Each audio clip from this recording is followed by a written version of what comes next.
তো কেমন আছেন আপনারা? আজকে আমি এমন একটা বাইক নিয়ে এসেছি যেটা দেখলে মনে হবে সুপার বাইক, কিন্তু এটা আসলে 155 সিসি। হ্যাঁ ভাই, আজকে আমরা কথা বলবো বাংলাদেশের অন্যতম stylish sports bike Yamaha R15M বাইকটি নিয়ে। এই বাইকটা কি শুধু লুকসের জন্য, নাকি আসলে পারফরম্যান্সও মারাত্মক? 6 লাখ টাকা দিয়ে এই বাইকটি কেনা ঠিক হবে? আজকের ভিডিওতে আমি সব খুলে বলবো, এই বাইকটির ভালো খারাপ সবকিছু। সো এমটিসি মোটর টোটো কোম্পানি আরো একটি নতুন ভিডিওতে আপনাদের সবাইকে জানাচ্ছি সুস্বাগতম। তো চলুন আমাদের আজকের এই ভিডিওটি শুরু করা যাক। চলুন প্রথমে দামটা জেনে নেই। বর্তমানে ইয়ামাহা R15M এই বাইকটির বাংলাদেশে দাম রাখা হয়েছে 6,25,000 টাকা। শোরুম অনুযায়ী কম বেশি হতে পারে। এখন প্রশ্ন হলো, এই বাজেটে এই বাইকটা কি নেওয়া ঠিক হবে? শেষে আমি ক্লিয়ার সাজেশন দেব, তাই ভিডিওটা শেষ পর্যন্ত দেখবেন। ইঞ্জিন ও পারফরম্যান্সের কথায় আসলে, এই বাইকটাতে আছে 155 সিসির লিকুইড কুলড ইঞ্জিন, যেটা থেকে আপনি পাচ্ছেন প্রায় 18.4 বিএসপি পাওয়ার আর 14.2 এনএম টর্ক। মানে কি? মানে এই বাইকটা দেখতে শুধু সুন্দর না, পারফরম্যান্সও যথেষ্ট অ্যাগ্রেসিভ।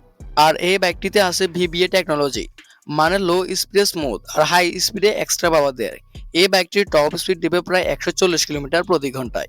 0 থেকে 100 স্পিড তুলতে খুব বেশি সময় লাগে না। যারা স্পিড লাভার তাদের জন্য এই বাইকটা একদম পারফেক্ট। মাইলেজ, এখন আসি মাইলেজের দিকে। সিটিতে আপনি পাবেন এই বাইকটা দিয়ে 40 কিলোমিটার পার লিটারে, আর হাইওয়েতে পাবেন 45 কিলোমিটার পার লিটারে। এই পাওয়ারের বাইকের জন্য মাইলেজ খারাপ না, মোটামুটি ভালোই আছে।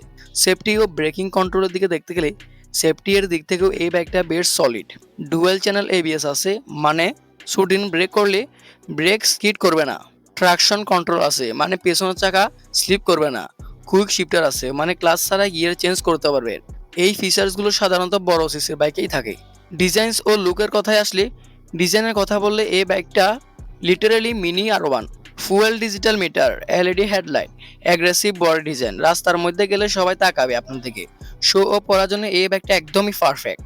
কমফোর্ট ও রাইডিং পজিশনের দিকে দেখতে গেলে, কিন্তু এটা একটা কথা ক্লিয়ার করে দিই, এই বাইকের রাইডিং পজিশন একটু অ্যাগ্রেসিভ। লং রাইডে কষ্ট হতে পারে। পিলিয়ন সিট খুব কমফোর্টেবল না, মানে ডেইলি কমফোর্টের জন্য না, এইটা বেশি স্পোর্ট রাইডিং এর জন্য। এই বাইকটার কিছু খারাপ দিকের কথায় আসলে, এই বাইকটার কিছু খারাপ দিক হলো, দাম অনেকটা বেশি, লং রাইডে কমফোর্টেবল না, মেনটেনেন্স একটু কস্টলি, লো হাই রাইডারদের জন্য একটু প্রবলেম হতে পারে। মানে স্টাইল আছে, কিন্তু কিছু কিছু জায়গায় স্যাক্রিফাইস করতে হবে। এই বাইকটার কিছু ভালো দিকের কথাই বললে, এই বাইকটার কিছু ভালো দিক হলো, লুক একদম সুপার বাইকের মতো, powerful engine, advance future, smooth performance. এই বাজেটে এত ফিচার্স খুবই কম বাইক দেয়। এখন প্রশ্ন, এই বাইকটা কিনবেন নাকি কিনবেন না? যদি আপনি look plus speed plus premium feeling চান, তাহলে চোখ বন্ধ করে এই বাইকটি আপনি নিতে পারেন। কিন্তু যদি আপনি কমফোর্ট প্লাস বাজেট ইনফ্লুয়েন্ট হয়, তাহলে এই অন্য অপশন দেখতে পারেন। So decision is your. ভিডিওটা যদি একটু ভালো থাকে বা একটু যদি ইনফরমেশন পেয়ে থাকেন, তাহলে অবশ্যই আমাদের চ্যানেল এমটিসি মোটর টোটো কোম্পানি সাবস্ক্রাইব করে আমাদের সাথে জুড়ে থাকবেন। কারণ এখানে আমরা অনেস্টলি রিভিউ করব বাইকের, কোনো প্রমোশন ছাড়া। এখানে আপনি একদম বাইকের রিয়েল রিভিউ পাবেন, বাইকের খারাপ দিকও পাবেন, ভালো দিকও পাবেন। তো দেখা হবে পরবর্তী কোনো ভিডিওতে, ততক্ষণের জন্য ভালো থাকবেন, ধন্যবাদ। আর অবশ্যই ভাই সাবস্ক্রাইব করতে বলবেন না ভাই। সাবস্ক্রাইব করে একটা লাইক দিলে, কমেন্ট করলে আমাদের মোটিভেশন বাড়ে ভিডিও করার জন্য। আর নেক্সট ভিডিও কি হবে সেটা আপনিই বলে দেবেন।